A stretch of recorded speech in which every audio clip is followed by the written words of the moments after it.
2021 est sans aucun doute la pire des années en termes de situation sécuritaire depuis le début de cette crise en 2015.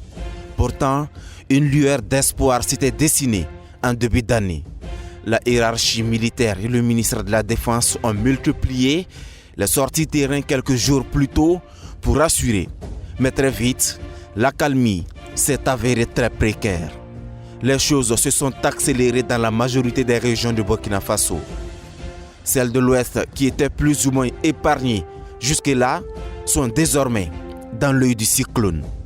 À Mangodara, dans les Cascades, Di, dans le Sourou et bien d'autres communes, les enlèvements, les tueries, les menaces se sont enchaînés avec leur corollaire de fermeture de services sociaux de base. Une situation qui est révélatrice du contexte national marqué par l'avancée des forces terroristes. Plusieurs communes sont tombées dans leurs mains. Madjouari, Nadiagou dans l'est, Dablo dans le centre-nord, Titaou et environnant dans le nord, pour ne citer que cela. Des localités qui ne sont que l'ombre d'elles-mêmes. Certaines se sont vidées de leur population, d'autres sous embargo terroriste ou encore sous forte pression comme Titaou. En face, la riposte est organisée. Les FDS se battent au front. Elles multiplient les opérations et des victoires sont engrangées.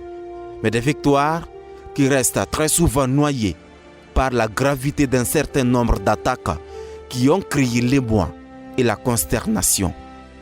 De ces attaques, les Burkinabés n'oublieront jamais Sol-An.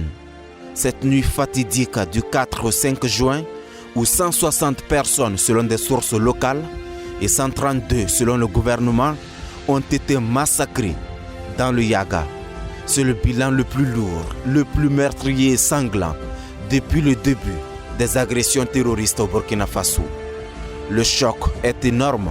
Le chef de l'État, après quelques hésitations, limoge les ministres de la Sécurité et de la Défense. À peine leurs successeurs se sont installés dans leurs fonctions, soit moins de 2 mois après qu'une nouvelle attaque brise les espoirs. Un convoi militaire escortant des civils est pris pour cible au Sahel. Bilan, 80 morts, dont 15 gendarmes.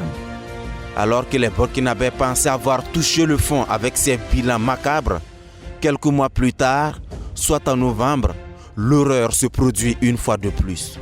Au moins, 53 gendarmes périssent dans l'attaque du détachement d'Inata. C'est l'attaque la plus dramatique contre les FDS. Cette fois, l'onde de choc est inégalable. Elle est à la hauteur du mal et de la douleur. Les Burkinabés s'indignent. La grogne monte d'un cran. Elle s'accentue quand des révélations sont faites sur les conditions de vie des soldats de ce camp. Les gendarmes manquaient de vivre. Des dysfonctionnements reconnus par le chef suprême des armées lui-même. Il annonce de grandes décisions pour tenter de raisonner ce qui exige son départ du pouvoir. Un remaniement ministériel est opéré. De nouvelles nominations également à presque tous les niveaux du commandement. Quelques semaines plus tôt, un nouveau chef d'état-major général des armées avait également été nommé en début octobre. Des changements qui visiblement peinent à porter leurs fruits. En pleine mutation, un autre carnage a lieu. Plus d'un mois après Inata, et alors que les blessures sont toujours ouvertes, le 23 décembre, on apprend que du côté de la province du Loroum, une colonne de volontaires pour la défense de la patrie et des civils est prise pour cible. 41 personnes, dont le célèbre et intrépide VDP Ladjiro, y ont péri. En 2021, combien d'attaques terroristes ont été perpétrées? Combien de personnes en ont été victimes? Impossible de le savoir, car même les rapports sécuritaires produits par le gouvernement restent vagues. S'ils ne manquent pas de précision, ils sont carrément absents, ou du moins inaccessibles. Seulement, les rapports des 2 trimestres sont publics. Par exemple, le rapport du 2e trimestre parle de 302 victimes entre avril et juin selon les services de la police. Les services de la gendarmerie, eux, se contentent de mentionner, je cite, un nombre important de victimes. Fin de citation. Ce qui est par contre plus ou moins précis en termes de bilan, c'est le nombre de déplacés qui se crée suite à ces attaques.